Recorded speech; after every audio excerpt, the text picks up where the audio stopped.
जय हिंद दोस्तों, मैं नहीं सब आप सभी का स्वागत करता हूं। आशा करता हूं आप सब एकदम अच्छे हैं, एकदम बेहतरीन हैं। एक बार सारे प्यारे दोस्त बताएंगे आप सब कैसे हैं। उम्मीद करेंगे बढ़िया होंगे, बेहतरीन होंगे, शानदार होंगे। और दोस्त, आज के हमारे इस सेशन का उद्देश्य यही था, जैसा कि मैंने आपको बताया कि आप स्टैटिक जीके को खत्म कर चुके हैं और जीएस का आपका जो सिलेबस है वो ऑनगोइंग है और जिसको आने वाले समय में आप पूरा कर लेंगे। तो बात ये हो जाती है कि जो हम पढ़ चुके हैं उसका रिवीजन कैसे करें, क्योंकि दोस्त मैं ये मानता हूँ कि जीएस में सबसे बेहतरीन चीज अगर कुछ है आपके स्कोर को बूस्ट करने के लिए, वो है रिवीजन। आज की क्लास में हम उन्हीं पॉइंट्स पर बात करने वाले हैं। बहुत लिमिटेड पॉइंट्स में आपको बताने वाला हूँ जिन चीजों का आपको ध्यान रखना है। आप एक बार थम्स अप करके मुझे बताना जी भैया, जो आप हमें बताएंगे हम उसको फॉलो करेंगे। क्योंकि बहुत सारे स्टूडेंट ऐसा होता है जो अपने ही तरह से तैयारी करता है, जिसको ये लगता है कि उसकी अपनी जो कल्पनाएं हैं वो सही हैं। और साथ में कुछ स्टूडेंट्स का ऐसा वर्क भी होता है कि सर हमको गाइड करो, हम उस प्रॉपर गाइडेंस पर चलेंगे। क्योंकि जीएस का जो आपका दिल्ली पुलिस का वेटेज है, जैसे कि कांस्टेबल में तो बहुत ज्यादा है, 50% ही है। और बाकी दिल्ली पुलिस के सारे पार्ट्स में जो भी उसका वेटेज है उसको हम अच्छे से कवर कर पाए। देखो, सबसे पहली चीज तो मैंने Delhi police GS strategy video बनाई हुई है यूट्यूब पर, उसको आपको फॉलो करना चाहिए। और दूसरी चीज, हम आज जो बात करने वाले हैं, आज मुख्य बात करने वाले हैं हम रिवीजन पर। ठीक है, देखो सबसे पहले तो मैं आपको बताऊं, सब्जेक्ट आपको बताइए दिल्ली पुलिस के लिए सब्जेक्ट कौन कौन से हैं। मैं वेटेज के हिसाब से लिख रहा हूँ, ठीक है, वेटेज के हिसाब से सब्जेक्ट लिख रहा हूँ मैं, according to the weightage.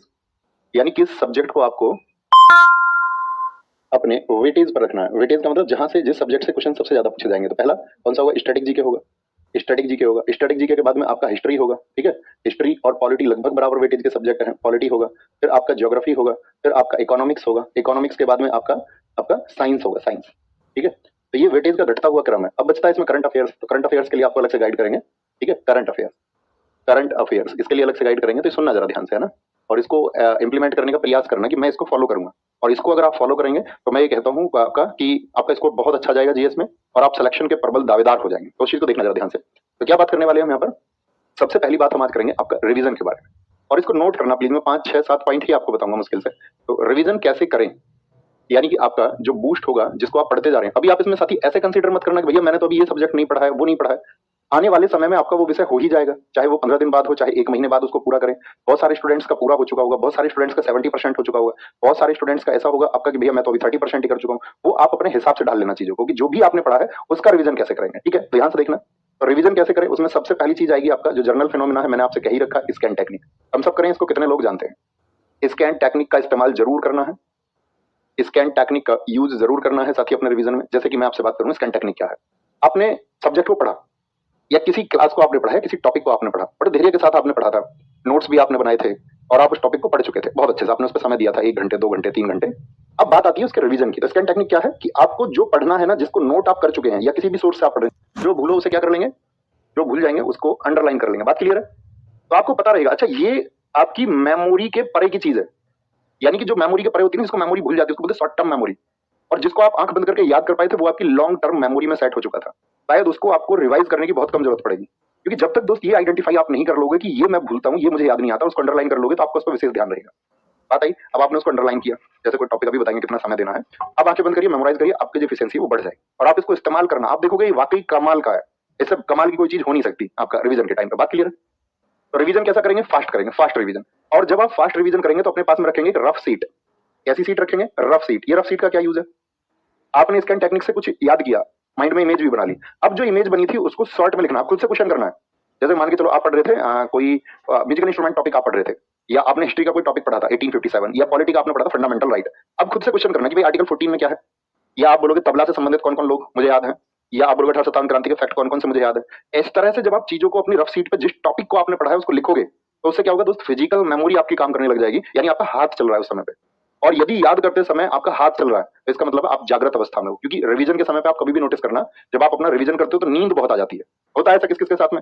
Thums up करें, थम्स अप करके बताइए ऐसा किस किस के साथ में होता है कि रिवीजन करते समय नींद बहुत आ जाती है। ये बहुत आपका फैक्ट है, काम करता है। तो आप जब फिजिकल मेमोरी अपनी लिखेंगे, हाथ से लिखेंगे, अच्छा ये तो अभी मैंने याद किया था, मेमोराइज किया था, और शॉर्ट में लिखना, एकदम छोटा, किसी को समझाना नहीं है आपको ना, उसको बहुत सुंदर लिखना, बहुत छोटे से में, जैसे बोलते हैं ना हिंदी में, उसको घुचड़ मुचड़ लिख देना है, बस आपको याद होना चाहिए, आपके माइंड में वो फैक्ट आ रहे हैं। बात क्लियर है?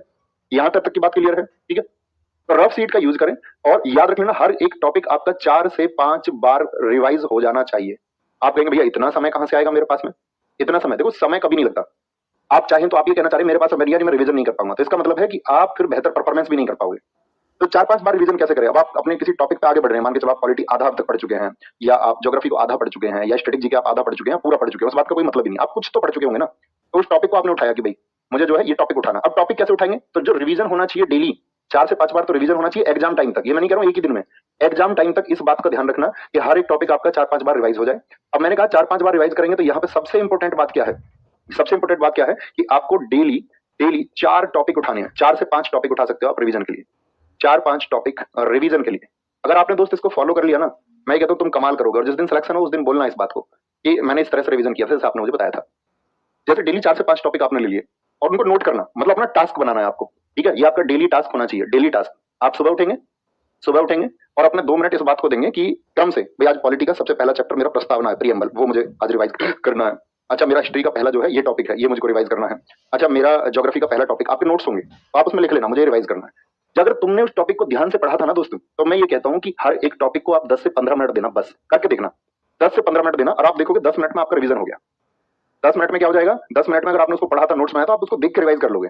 अब हाथ में पेन रखना, ये स्कैन टेक्निक रखोगे, एक बार मेमोराइज करा क्या क्या पढ़ा था और शॉर्ट नोट्स अपने कागज पे बना दिए, तो 15 से 20 मिनट में तुम्हारा टॉपिक तैयार हो जाएगा। यानी कि 1 से 1.5 घंटे में आपके 4-5 टॉपिक रिवाइज होंगे रोज। इससे ज्यादा समय नहीं देना, क्योंकि आप चीजों को पढ़ भी रहोगे, सीख भी रहोगे। तो ये मान लो जर्नली 1 से 1.5 घंटा आपका किसका होना चाहिए, रिवीजन का। तो भैया जीएस की बात कर रहे हैं हम, जीएस की, तो रिवीजन होना चाहिए 1 से 1.5 घंटे डेली करेंगे। क्योंकि अगर आप बहुत सारा पढ़ते रहोगे, हमेशा माइंड क्या बोलता है, नया आया, इसको पढ़ लो, और हम उन चीजों को बार बार रिवाइज नहीं करते हैं जो हमको करनी चाहिए, और एक समय पर वो मेमोरी क्या हो जाती है, हमारी धूमिल हो जाती है, और फिर आपने उसको एक समय पर समय भी दिया था और फिर उसका फायदा भी नहीं रहा। तो इसको क्या बोलते हैं, स्टूडेंट इसी कारण से कई बार चीजों को पढ़ने के बाद भी सफल नहीं हो पाता। तो बोलेंगे हाँ जी भैया 1 से 1.5 घंटे हम डेली रिवीजन को रखेंगे। उस डेली के रिवीजन में हमारे 4 से 5 टॉपिक होंगे। कभी कभी वो टॉपिक छोटा भी होगा, हो सकता है 5 मिनट में आप उसको रिवाइज कर लो। कई बार वो टॉपिक थोड़ा बड़ा भी होगा, जिसमें शायद आपको 20 से 25 मिनट भी लग जाए। बात क्लियर है यहाँ तक कि भैया इसको हम अप्लाई करेंगे, जरूर अप्लाई करेंगे। छठी सबसे इंपॉर्टेंट बात है, प्राइम टाइम में रिवीजन मत करना कभी। प्राइम टाइम में रिवीजन नहीं। अभी प्राइम टाइम क्या होता है, देखो ये आप सबके लिए डिफरेंट होगा। जैसे मैं आपसे ये नहीं कह सकता सुबह पढ़ना अच्छा होता है, रात को पढ़ना अच्छा होता है, ये बेबुनियादी बातें हैं। ये आपका डिपेंड करता है स्टूडेंट का, उसका माइंडसेट क्या है। भाई बहुत सारे ऐसा होंगे वर्किंग होंगे, बहुत सारे ऐसे होंगे कुछ आपका एकदम से प्रॉपर स्टूडेंट ही होंगे, तो ये सबके लिए अलग अलग रहेगा। किसी को सुबह अच्छा पढ़ा जाता होगा, कोई सुबह उठ के पढ़ता होगा, कोई ऐसा होगा कि सुबह 5 बजे नहीं उठता होगा, वो उठता ही 8 बजे होगा। तो क्या उसका सिलेक्शन नहीं होगा? हो सकता है, बिल्कुल। ऐसा कुछ नहीं है कि आप सुबह से पहले ही जागोगे तो ही सिलेक्शन होगा। बहुत सारे लोग रातों में पढ़ते हैं और सेलेक्ट होते हैं। तो आपका एक प्राइम टाइम होगा, जिस टाइम पे आप नोटिस करना। प्राइम टाइम आप अपना कैसे नोटिस करोगे? तो आप अपना प्राइम टाइम नोटिस ऐसे कर सकते हो कि भाई मेरी सबसे अच्छी पढ़ाई किस समय पे सबसे ज्यादा रेगुलर में रहता हूँ। तो आप कहेंगे यार मैं डेली रात को 8 से 10 पढ़ता ही हूँ, या यार मैं लाइब्रेरी में जब जाता हूँ तो दोपहर के टाइम 12 से 2 या 12 से 4 में पढ़ता ही हूँ, या सुबह 10 से 12 में रेगुलर पढ़ता हूँ। तो वो आपका प्राइम टाइम है, जिसमें आप पिछले कई महीनों से अपने माइंड को ये मैसेज दे चुके हो कि ये मेरे पढ़ने का टाइम है। तो प्राइम टाइम में कभी भी रिवीजन मत कर लेना। क्यों जी? उस समय पे, क्योंकि प्राइम टाइम में आपको नई चीजें सीखनी चाहिए, क्योंकि आपका माइंड बहुत एक्टिव है, उस चीज को तो आप ऑलरेडी पढ़ चुके हो ना। तो प्राइम टाइम में हमेशा, जैसे आपका मैथ्स कमजोर है, कोई टॉपिक आपको पढ़ना है, वो टॉपिक नहीं आता, तो प्राइम टाइम में उसको पढ़ो। मान के चलो आपका कोई सब्जेक्ट पे कोई टॉपिक अभी क्लियर ही नहीं है, आपने पढ़ा ही नहीं, एक बार प्राइम टाइम में उसे पढ़ो। रीजनिंग का कोई टॉपिक है, प्राइम टाइम में आप उसको निकालो। कंप्यूटर है, आप मान के चलो आपके किसी चैप्टर पे कमांड नहीं बढ़ रही, आप उसको प्राइम टाइम में पढ़ो। एक चीज लिख लो अपने कॉपी पे कि जिसको आप नहीं जानते हैं उसको आपको अपने रेगुलर टाइम यानी प्राइम टाइम पे पढ़ना है। प्राइम टाइम क्लियर है? क्योंकि अगर प्राइम टाइम पे आप रिवीजन कर लोगे ना, तो आपको इतनी बोरियत आ जाएगी, फिर आपको लगेगा यार ठीक है कल करता हूँ। ये इसी वजह से आता है। और अगर आप प्राइम टाइम पे नई चीज सीखोगे तो उसमें इंटरेस्ट बनेगा आपका, आपके माइंड में चीजें ज्यादा एब्जॉर्ब होंगी। और इसको रखो अपने किस टाइम पे, इसलिए मैंने बताया किसका यूज करना है यहाँ पे, स्कैन टेक्निक का यूज, रफ सीट। क्योंकि अगर आपका प्राइम टाइम नहीं भी है और आप उस टाइम पे अपना रिवीजन कर रहे हो, और रिवीजन मान के चलो रात को कर रहे हो या सुबह के टाइम कर रहे हो, जिस टाइम पे आपको वासी आती है, इसीलिए मैंने कहा रफ सीट रखना अपने पास में, ताकि आपकी बॉडी एक्टिव हो पाए। आप अपनी फिजिकल मेमोरी कभी भी देख लेना, एक टीचर को चीजें क्यों ज्यादा याद हो जाती हैं, जब टीचर पढ़ाना शुरू करता है तब उसको उतने फैक्ट याद होते हैं जितने आपको याद होते हैं। हम तुम सब बराबर हैं, लेकिन टीचर जब उसको बार बार लिखता है, बार बार लिखता है और बार बार बोलता है, तो वो मेमोरी परमानेंट मेमोरी बन जाती है। बात क्लियर है? एक साथी कह रहे कितने घंटे पढ़ना है, ऐसा कोई क्वेश्चन नहीं करना है साथी। जो मैं आपसे बोल रहा हूँ वो पढ़ना है। आप चाहे 10 घंटे पढ़ें, आप चाहे 6 घंटे पढ़ें, आप 8 घंटे, वो आपको डिसाइड करना है आप कितने घंटे पढ़ सकते हैं। ठीक है? नींद अच्छी लेनी है, बस इतना ध्यान रखना है कि आपको 6-7 घंटे अच्छी नींद लेनी है, और उसके बाद के घंटे आप डिसाइड करोगे, या आप 4 घंटे पढ़ोगे, या आप 3 घंटे पढ़ोगे, या आप 8 घंटे पढ़ोगे, 10 पढ़ोगे, 11 पढ़ोगे, वो आपको डिसाइड करना है। क्योंकि पढ़ना तो पड़ेगा। ठीक है? अब ऐसा नहीं है कि एक दिन में 8 क्लास हुई तो भैया मुझे तो 8 क्लास करके टाइम नहीं बचता है। ऑनलाइन स्टडी का ये तो फायदा, आप मत करिए ना डेली 8 क्लास, आप 5 क्लास कर लीजिए। 3 को आप छोड़ दीजिए, पहले 5 पे तो कमांड बनाइए, 3 को फिर अगले आपका उसी क्रम से कर लीजिए। क्योंकि ऑनलाइन में क्या आपकी चीजें कहीं खो नहीं जाएंगी। ऑफलाइन नहीं है कि आपने जो आज छूट गया तो फिर आपने उसको बहुत ध्यान नहीं दिया तो वो फिर कवर नहीं होगा। बात क्लियर है? ऑनलाइन का ये फायदा। तो प्राइम टाइम में क्या बोलेंगे, आपका रिवीजन नहीं होना चाहिए। बात समझ में आई? रिवीजन कब करेंगे? आपका किसी और टाइम में, यानी जिस पे आप टाइम पे आपका मन लगता है पढ़ने में, उस पर रिवीजन मत करना। 4 से 5 टॉपिक डेली लेने हैं, 4-5 बार एग्जाम तक आपका टॉपिक रिवाइज होना चाहिए। लिस्ट बना लेना, जैसे आप लिखोगे, आपने स्टैटिक जीके के सारे टॉपिक्स की लिस्ट बना ली है ना, एक लिस्ट बना ली। अब लिस्ट जब आपने बना ली तो आप उसमें टॉपिक लिखोगे ना, ऐसे डांस, फोक डांस हो गया, या आप लिखोगे दूसरा टॉपिक क्लासिकल डांस यानी कि आपका शास्त्रीय नृत्य। अब आपने देखा, आप इसको जब एक बार रिवाइज कर चुके हो तो इसके आगे एक बना दो, एक लिस्ट बना लो। जब इसको आप लगेगा जिसको दूसरी बार रिवाइज कर चुके हो तो इसके आगे 2 बना दो, तो आपको लगेगा मैं इसको 2 बार रिवाइज कर चुका हूँ। इसमें अंडरलाइन चीजें कौन सी थी? तो जो मैं आपसे कह रहा हूँ ना, इसमें सबसे इंपॉर्टेंट बात सुनना, आप लास्ट वाली 7वां पॉइंट इसमें सुनना दोस्त। 7वां पॉइंट इसमें क्या है? 7वां पॉइंट है इसमें, हमेशा पेज 1 से शुरू करें। हमेशा पेज 1 से। पेज 1 से क्या मतलब है? आपने एक टॉपिक पढ़ लिया, जैसे पहला टॉपिक आपने ये पढ़ रखा था, अब आप इसको उस टाइम पे पढ़ भी चुके थे, आप रिवाइज भी कर चुके हो उसको 15-20 मिनट में, स्कैन टेक्निक भी आप उस पर लगा चुके, अंडरलाइन भी आपने कर लिया, टॉपिक अच्छा हो गया। तो आप जब कभी देखोगे ना, जो चीज आपने 15 मिनट में रिवाइज की थी, आप पहले पेज से शुरू करोगे, मैं कहता हूं आपको 2 से 3 मिनट लगेंगे, बस आपको बस देखना मात्र रहेगा, इतनी प्रैक्टिस आपकी हो जाएगी। ऐसा नहीं है कि इसको तो मैं कर चुका हूं अभी बाद में करें, तो हमेशा शुरुआत से, अच्छा ठीक है इसको 2 मिनट इसको भी देख लेता हूं, अभी अगले टॉपिक पे पहुंचे। याद रखेंगे शॉर्ट नोट जरूर बनाना है, रफ सीट पर उसको लिखना है। बात क्लियर है? बात क्लियर है दोस्त, बताएंगे एक बार, ये मुझे आपको समझाना था। अब अगली बात क्या बची, तो यहाँ आपका टॉपिक्स लिख लेंगे सबके, हिस्ट्री में कौन कौन से टॉपिक्स हैं, हमने पढ़ाई हिस्ट्री, पॉलिटी में सर ने क्या क्या पढ़ाया, ज्योग्राफी में क्या पढ़ाया गया, इकोनॉमिक्स में क्या पढ़ाया गया, साइंस में क्या पढ़ाया गया, देखिए टॉपिक आज मुझे ये रिवाइज करना है। बात क्लियर? स्ट्रेटजी वीडियो में आपके लिए अलग से भी बना चुका था यूट्यूब पर। बात करते हैं करंट अफेयर्स की।